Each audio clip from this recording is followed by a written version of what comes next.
আমার স্বামীটা মোগলে গেছিল, মোগলে তো না আসতে পারে নাই।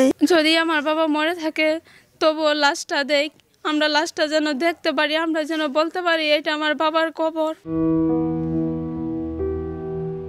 পড়ার টেবিলে বসে বাবার ছবি নিয়ে এভাবেই চোখের পানিতে বুক ভাসিয়ে যাচ্ছে নবম শ্রেণীতে পড়ুয়া রুনা আক্তার। মাত্র ৯ বছর বয়সে বাবাকে হারিয়ে দীর্ঘ ৪ বছর ধরে এভাবেই কাটছে তার দিন। পুরো পরিবারই যেন হয়ে পড়েছে বাকরুদ্ধ।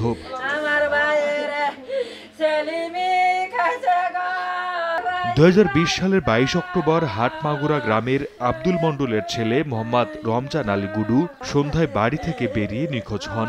অনেক খোঁজাখুঁজি করেও তাকে না পেয়ে পরদিন বড় ভাই মোহাম্মদ শহীদুল ইসলাম বাদী হয়ে বায়েজিদ ও সেলিম খান সহ অজ্ঞাত আরও কয়েকজনকে আসামি করে মাদারগঞ্জ মডেল থানায় একটি মামলা দায়ের করেন।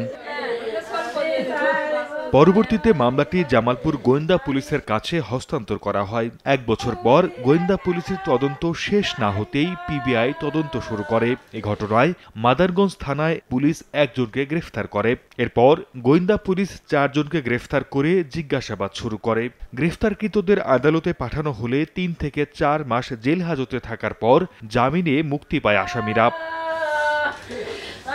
এদিকে আসামিরা জামিনে বেরিয়ে মামলা তুলে নিতে নানাভাবে হুমকি দিচ্ছে বলে অভিযোগ ভুক্তভোগীর স্বজনদের। আমার স্বামীটা মোগলে গেছিল, মোগলে তো না আসতে পারে নাই।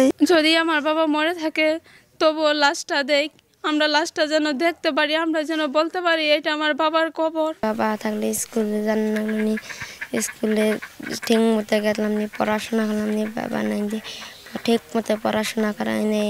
হুমকি দিতে আছে তারা কাজে আসামির খুব অত্যাচার।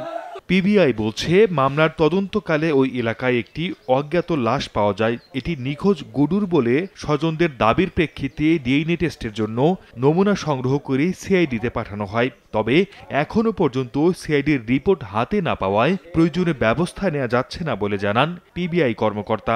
এখনো পর্যন্ত ওই সিআইডি রিপোর্ট আমরা পাইনি, আমরা সেটা হাতে পেলে আমরা প্রয়োজনীয় ব্যবস্থা নিতে পারবো আশা করি। মোহাম্মদ রমজান আলী গুডুর সন্ধানে আজও প্রহর গুনছেন তার ৪ সন্তান, স্ত্রী ও স্বজনরা। জীবিত না হোক মৃত হলেও রমজানের মরদেহ দেখতে চান তারা।